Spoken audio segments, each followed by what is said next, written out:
Do you have time next weekend? Come over to our place for a change. I accepted my son Paul's invitation and looked forward to that day. However, on that day, I received a text from Paul. He had an urgent matter but assured me he'd be back soon, so he wanted me to relax there in the meantime. I took a train and a taxi, finally arriving in front of their house.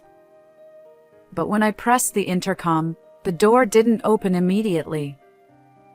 Eventually, my granddaughter Rose appeared. "Hi, Rose!" She urgently motioned for me to come closer. Just a moment, come this way. "Ha. Just a moment?" For some reason, Rose seemed flustered and pushed me into the storeroom. Grandma, escape through the back door quietly so Mom can't find you. Even when I asked why, Rose only said it was necessary to avoid getting caught by her mom and then went back to the living room. I assumed we were playing hide and seek and decided to stay put. Just then, my son's wife, Lynn, emerged from the bathroom right in front of the storeroom. Rose, hasn't your grandma arrived yet? Not yet. Lynn clicked her tongue and started making a phone call. That hag hasn't shown up at all. Can't even keep time. It's the end for her. It's time for the generational shift, I suppose. Wait, was she referring to me as that old hag? But the shocking revelation didn't end there. Lynn began sharing something truly unexpected. I am Amelia River. Today, it's a sunny holiday, and I can hear birds chirping outside my window. I open the curtains, tidy up my appearance, and head from the overly spacious bedroom to the smaller room in the back. As I open the door, there's my late husband's smiling portrait. He passed away in an accident a few years ago. At the time, I was devastated and couldn't function, but with encouragement from my son Paul and his wife Lynn, I've managed to lead a normal life as a full-time employee. Above all, I mustn't falter here, especially for my granddaughter Rose, who's now in elementary school. I clasped my hands in front of the portrait and closed my eyes. May you rest peacefully in heaven, my dear husband, who worked so hard to build this beautiful, spacious house for us. After lightly dusting the portrait, I made my way to the living room. This room is decorated with artwork from a floral arrangement class I attend with neighbor friends. It's my current hobby. When my husband passed away, leaving me feeling like an empty shell, they encouraged me to join the class, and now I'm completely engrossed. The Paul family from the neighboring town also appreciates the flowers whenever they visit. Paul went to an out-of-state university and ended up working there. He met Lynn, got married, and Rose was born. Although Rose has grown quite a bit, she still enjoys running around this house, so maybe its spaciousness suits her. Despite being alone, I managed to keep myself busy and content. Today is the day I go to the flower arrangement class with my friends. As I prepared, the nonchalant doorbell chimed in the living room. "Coming!" I called out and headed toward the entrance, but the door opened before I could reach it. Hello, Mom. Not again, I thought. Over the past few months, Lynn has been dropping by unannounced with Rose. Initially, it was just on weekends after giving prior notice. But now, it's practically every day without any warning. Honestly, it's become quite tiresome since I have my own schedule. A simple phone call would suffice. Good morning. Oh, it was quite a journey to get here. Lynn, I have a flower arrangement class today, so I'll be out. Sorry, but will you go back home today? I hurriedly stopped her from entering the living room. If she thinks it's too far, she could just not come. Oh, don't worry about it. I'll watch the house as usual. But Sure, I'll lock up. Oh, is there something for lunch? without bothering to listen to my words, Lynn forcefully entered the room. My granddaughter Rose, on the contrary, was apologetic and followed Lynn inside. Back when she used to admire the flower arrangements with such enthusiasm, it was endearing to see Lynn watching her. But how did things take this turn? Listen, Lynn, I've said it many times. Please give me a heads up before coming over. Lynn replied nonchalantly. Well, since I'm here anyway, it'd be more trouble to notify you. I don't want to deal with such bothersome things. She confidently sat in the middle of the sofa, eyes glued to her smartphone.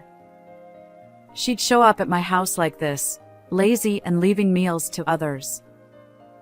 Rose even offered to help, her voice trembling. I don't want to be a nagging mother-in-law, but my patience has its limits. Oh, well, anyway, I'm heading out now, so you should go home. What? We've come all this way. It's terrible to turn us away. I've told you repeatedly to give me notice. I replied. Lynn leaned in toward Rose and said, Rose must be tired too, right? She smiled, but there was something cold in her eyes. Rose hesitated for a moment and quietly replied yes. See? Your adorable granddaughter agrees. Can't we be a little more accommodating? In the end, Lynn prevailed, and I was left with the two of them. When I met up with my friends and held flowers, I couldn't concentrate. Irritation toward Lynn aside, I couldn't forget Rose's expression from earlier. My friends noticed something was wrong and asked what happened. I shared the story, and one friend suggested I talk to Paul about it. So, I decided to call Paul on my way back. Hi, Paul. Do you have a moment? Sure, Mom. What's going on? It's about Lynn. And so, I told Paul about how recently both Lynn and Rose have been visiting frequently, without giving any prior notice, and how Rose seems down. Initially, Paul was surprised, but he listened attentively and apologized sincerely. I'm sorry, Mom. I had no idea. I'll talk to Lynn and make sure she doesn't come over without notifying you. I promise. Thank you. But what's going on with Rose? Honestly, I have no clue. Whenever I'm around, Rose is cheerful and behaves well. She doesn't seem like what you described. I see. Maybe it's only when she's with Lynn. I don't know the reason, but I'll keep a close eye on them and try to avoid leaving them alone together. Yes, that's a good idea. We wouldn't want anything to happen to Rose. Well, school will start soon, so they won't be alone as often. If anything comes up, I'll let you know. Take care. So I ended the call with Paul and headed home. Upon arriving home, there was no sign of the two of them. Had Paul called in a hurry, prompting them to leave? The room was in disarray, open snacks, half-drunk cups, and chaos everywhere. Normally, it's tidier, but this scene made me sigh.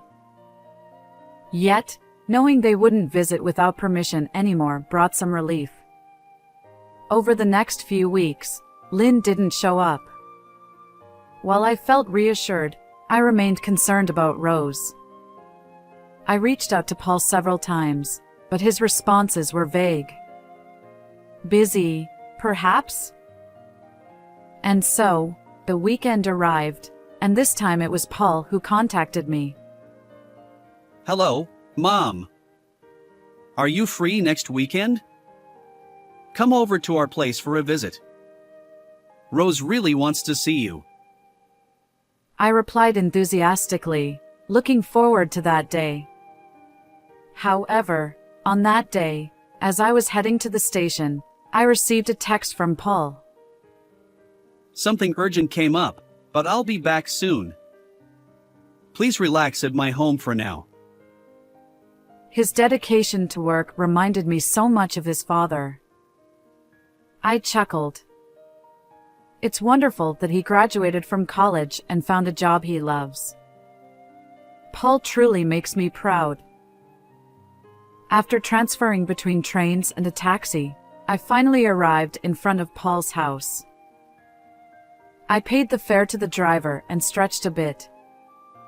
The 2-hour journey had taken a toll on my body, especially for someone in their late 40s. Perhaps some of the fatigue was due to the nervousness I felt. My desire to see Rose was strong, but I hadn't met her since Paul had asked Lynn and Rose to leave my home that one time. As I stood in front of the door, I took a deep breath and pressed the intercom button. However, the door didn't open immediately. After a while, only Rose appeared. "Hi, Rose." "It's been a while," I greeted her. Grandma. Not now. Come this way. Rose replied, sounding flustered. "What do you mean, not now?" Rose? For some reason, Rose urgently pulled my hand and led me into the storage room. Her serious expression was quite unusual for an elementary school kid. She whispered, Grandma, hide through the back door. Quietly. I followed her instructions, still feeling confused. Was this some kind of hide-and-seek game? I stayed put, waiting. Then I heard the sound of the bathroom door opening, and Lynn's voice reached me. "Didn't your grandma arrive?" She asked Rose. Peeking through the gap in the storage room, I saw Rose shaking her head vigorously, and Lynn responding with an annoyed gesture. They were having a silent exchange. Lynn then took out her smartphone and began talking to someone. "Hello? I'm sorry it took me so long to call you. I can only chat for a little longer, though. Such a shame." Their conversation continued, touching on topics like last night's dinner and how busy work had been. Lynn must have been on the phone with a friend. Perhaps that's why she hadn't come to the front door when I rang the intercom. It might be a little awkward, but I couldn't just stay in the storage room forever. So, when I started to move, I heard Lynn talking. "Seriously, that old hag hasn't shown up at all. Can't even keep time. She's done for. It's time for a generational shift." I froze in place. Was she talking about me as the old hag? She usually only calls me Mom or by my name. Despite my surprise, I realized this was a chance to learn Lynn's secret, so I listened intently. And then, to my surprise, Lynn started talking about something completely unexpected. "Well, I can chat for a while. Our last date was so much fun. That hotel was amazing, right? Truly impressive. I want to go there again soon. Can't wait to see you." Her tone changed noticeably. She spoke with a flirtatious voice, genuinely excited. At first, I thought she was talking to a friend, maybe about Paul. But would she discuss dinner or dates over the phone? Paul was at work. So, was this someone other than Paul, a man, and not just a friend? As I reached this conclusion, a chill ran through me. I pulled out my smartphone, trembling, and pressed the record button. Lynn continued. You're amazing. I want a brand name bag next. If you get it for me, I'll wear that cute outfit you mentioned the other day. You can do whatever you like. The content made me nauseous. And all this while her young daughter, Rose, was right there. Rose might not fully understand, but she sensed that her mother's behavior wasn't praiseworthy. Rose thought that if I ran into Lynn, who was on the phone with someone else, it would be a big problem. So she forcefully pulled my hand and told me to hide in the storeroom. Rose, still in first grade, sat there with a sad expression, unknowingly bearing the weight of her mother's actions. The old hag is too stubborn to survive. I want her to leave soon and give me that big house so that we can live together in peace and quiet. By that big house, does she mean my house? What could she mean by too stubborn to survive? I wanted to say something, but I tried hard to hold it back. My mouth went dry. Really, it's really annoying. She got angry when I took a picture of the interior. It's like she's going through menopause. I wish she'd learn from my kindness. After that, she continued to make horrible remarks about how my clothes were tacky and the food menu was old. I felt sadness and anger at the same time, thinking that he had thought of me that way.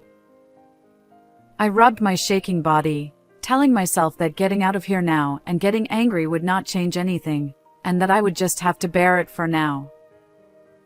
I'm really grateful that you prepared the medicine for me. I'll have to give her lots of them so she can get the hell out of here soon. Saying this, Lynn transferred the white powder in her hand into a cup.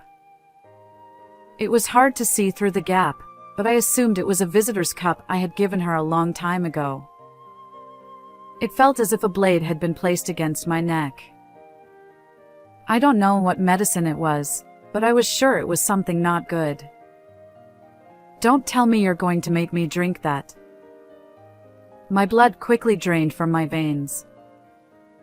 I never thought that my son's wife, whom I had always thought of as a good daughter, would do such a thing. Well, I'd better go. My husband will be back soon. See you at the hotel. I love you. Saying that, Lynn pulled the smartphone away from her ear. But she was still operating the screen.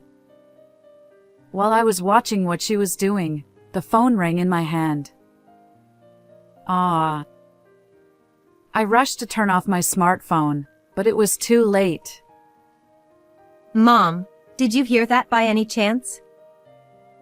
The door to the storage room was opened, and I involuntarily covered my eyes from the sudden glare. Slowly, I looked at Lynn's face in front of me and saw the same cold smile she had shown Rose that day.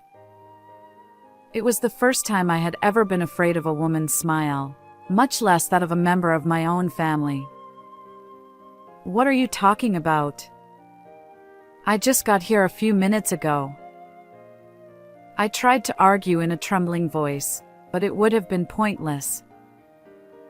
You heard it, didn't you?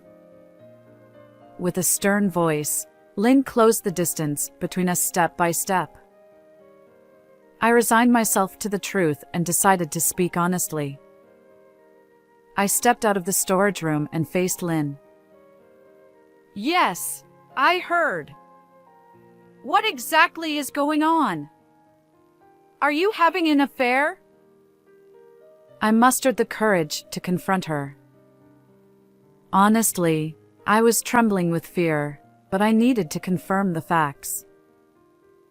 My body tensed up, and my palms grew sweaty. Honestly, why are you taking this so seriously?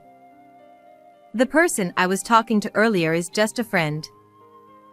It's all a lie. Please forget about it. Lynn laughed through her nose, deliberately making it seem forced. But it can't be dismissed as a joke. I heard the entire conversation earlier. You only heard my voice, didn't you? You can't possibly know who the person on the other end of the phone was. Accusing me of having an affair is harsh. Then who are you talking to? Look, it was just a friend. Can we drop it now? She answered with annoyance and immediately picked up her smartphone, not even sparing a glance in my direction. Despite the conversation content making it clear that it wasn't just an ordinary friend, I felt underestimated. Well, what about the negative comments you made about me earlier? Was that a joke too? I never said anything like that. Your paranoia is off the charts. Cut it out. Do you have any evidence? Well, without evidence, stop making baseless accusations. I'm not having an affair. at that moment, when Lynn stated it firmly, Don't lie. Paul! the front door swung open forcefully, and Paul appeared. After glaring at Lynn, Paul gave me a subtle nod and turned toward Rose. Taking it as a signal, I hurried over to Rose, who looked surprised. I held her gently, and she began to cry softly in my arms. Her body that used to be so warm now felt unbelievably cold. Oh, how much pain had this kid endured until now? Regret washed over me. I wished I had noticed sooner. Why did you come back suddenly? How's work? Lynn, let's stop this. I already know everything. Your affair, your interest in Mom's house, and even the fact that you've raised your hand against Rose. What evidence do you have to say such things? Mom sent me a video. Paul manipulated the smartphone he held. You're amazing. I want a brand name bag next. If you get it for me, I'll wear that cute outfit you mentioned the other day. You can do whatever you like. And there it was, the same line Lynn had just spoken. Yes, I had been secretly recording videos, and I had just shared one with Paul. Having already finished his errands, Paul had rushed home and timed his entrance perfectly. You were filming all that? You're joking, right? He's just a friend. Just a friend. Ha! A friend who does things like this together, I suppose? Saying that, Paul pulled out a bundle of photos from his bag and handed them to Lynn. Why do you have these? The photos showed Lynn walking with a man. The man's hand rested on Lynn's waist, and her profile didn't look displeased. In fact, quite the opposite. Moreover, the building in the background was a hotel. It was clear that this wasn't just an ordinary friendship. There were other photos too, the two of them smiling with matching necklaces, holding hands, and even embracing. As Lynn looked at them, her face grew paler. I knew, Lynn. I knew about your affair. Why? Your behavior lately has been strange. You've been away from home a lot. And Rose told me. Rose did. I held the small body in my arms tightly. Rose's little arms clung to my clothes, and she buried her face, avoiding her mother's gaze. Rose, you! After I specifically told you not to say anything, what are you doing? What are you doing, Lynn? You're the one who should be asking that. What kind of behavior is this in front of a child? You probably haven't even considered how Rose felt. I couldn't take it anymore. Mom talks bad about Dad, she abuses me, and strangers come to our house. Hearing those words, I hurriedly reached for Rose's clothes. She flinched slightly but obediently lifted her shirt. There were several painful bruises on her stomach, and I couldn't help but grimace. Did Lynn raise her hand to silence Rose? If so, it made sense why Rose had been unusually quiet at my house. Rose, could this be? Rose nodded faintly in response to my question. Seeing that, Lynn glared at Rose. Paul stepped in front of Lynn, shielding Rose from her gaze completely. I couldn't believe a mother would do such things to her own child. The night Lynn went to the hotel with that man, Rose tearfully confided in me. So I hired a detective. Today, I was getting an update on the progress. What? A detective? Yeah, we had a thorough investigation. Seems like the guy is a pharmacist. To go that far? Paul confronted Lynn with the evidence he had gathered. Already sensing something was wrong, he had consulted a detective. From the moment Rose told me until we had this evidence, I was worried sick that Lynn might hurt her again. It felt like my heart was being torn apart. Paul's face looked agonized. Discovering that someone he loved had betrayed him and harmed his precious treasure must have been unbearable for Paul during these past few days. But Rose assured me she was okay. This little girl supported me. And now we have solid evidence. I thought he had invited me over today for Rose's mental well-being. For Rose, her mother had become nothing more than a source of fear. Paul turned toward me and bowed deeply. Mom, I'm truly sorry for involving you in all of this. It's okay. Both you and Rose have been incredibly strong, I reassured him. This was undoubtedly their true feelings. Rather than apologizing to me despite their own suffering, I felt proud of Paul for being able to do so. Thank you. Paul wore a genuinely apologetic expression, but there was also a hint of relief in his eyes. More importantly, something caught my attention. You mentioned that the other person is a pharmacist? Huh? Yeah, he's quite well known in the industry, apparently. Earlier, Lynn put something like medicine into that cup. Could it be? Paul rushed to the table.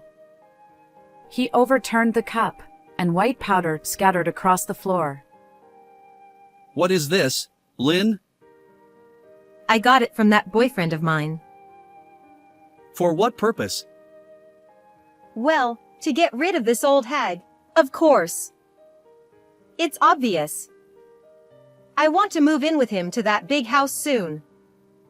Neither you nor the child are needed. Lynn, who had seemed resigned and disheartened just moments ago, suddenly raised her voice. She grabbed the fallen pills and approached me with a menacing look. Take this already. Come on. I held Rose even tighter, shielding her from Lynn. But Lynn's arm pushed me aside, and she climbed on top of me. I struggled, but against Lynn's taller frame, I had no chance. Paul also tried to pull Lynn away, but before he could, Lynn's hand holding the pills was right in front of me. Stop. Just when I thought it was hopeless, a young voice echoed. Mom, stop already. You can hit me if you want. You can do anything to me. Just don't hurt Grandma. Rose. Lynn froze, turning her attention toward Rose. Rose stared straight back at Lynn, her legs trembling like a frightened fawn. I love you, Mom. You used to be so kind. But I don't like you these days. I don't like the way you treat Grandma. Please go back to the way you used to be. Rose had been holding back her voice until now, but she finally raised it and burst into tears. She crumpled her face, releasing all the pent-up emotions. Lynn witnessed the scene and opened her mouth to say something, but instead, she sank to the ground as if resigned. No matter how wicked a mother's actions might be, they are vulnerable to a heartfelt cry from their kid. I've called the police now. That medication must be dangerous. They'll investigate it properly. We'll get more details through the police. Paul put his smartphone back in his pocket and lifted Rose, who was still crying. He comforted her by patting her back. Rose knew about your behavior, but she didn't tell me because she thought it would make me sad. The day she told me, she also said, "I'm sorry, Dad." Think about what that meant. Rose. Lynn reached out to pat Rose's head, but stopped halfway. It was probably for the best. She had learned firsthand how a morally compromised mother could affect her kid. In the days that followed, a detective hired by Paul provided irrefutable evidence of Lynn's infidelity. Initially resistant to divorce, Lynn eventually accepted it, and both she and her lover were arrested. They were going to murder me, inherit that house, and then do the same to Paul, and then remarry in the clear. Their greed had driven them to commit a crime. Well, even if they paid for their sins, the alimony and child support would wipe out their inheritance and income, making it impossible to live in a mansion. The medication they tried to force on me turned out to be harmful, as suspected. The male pharmacist had apparently taken it without authorization. If I had taken it, perhaps I would have gone to my husband after all. When I jokingly mentioned this to Paul, he replied, "Mom, I'm really sorry about this. Hey, how about living with us from now on?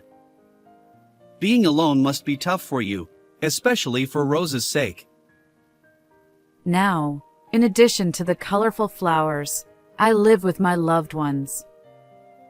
The overly spacious house was quickly filled with the two's belongings, and there was no trace of the lonely space. Today, as always, I kneel in front of my late husband's photograph in the small room. It seems I'll be joining him in heaven a little later. Right now, I'm incredibly happy. Will you forgive me, darling? I talked to him in the photograph. From the window of the small room, I can see Rose playing energetically with Paul. I suddenly recall that day, the day Rose did her best to protect me, defied Lynn, and thought so much about Paul. After the incident, there were nights when her emotions were unstable, and she would burst into tears. But now, she's a cheerful first grader, back to her old self. I've made a strong vow to protect this kid. I'm sure Paul feels the same way. Grandma, get that ball. Sure, dear. I step out into the yard, ball in hand, heading toward Rose. She giggles, her pure smile directed at me. I can't help but pull her into a tight hug, Her warm body feels different from that day. A profound happiness envelopes me. How did you find this story? Don't forget to subscribe to the channel. Until next time in the next video.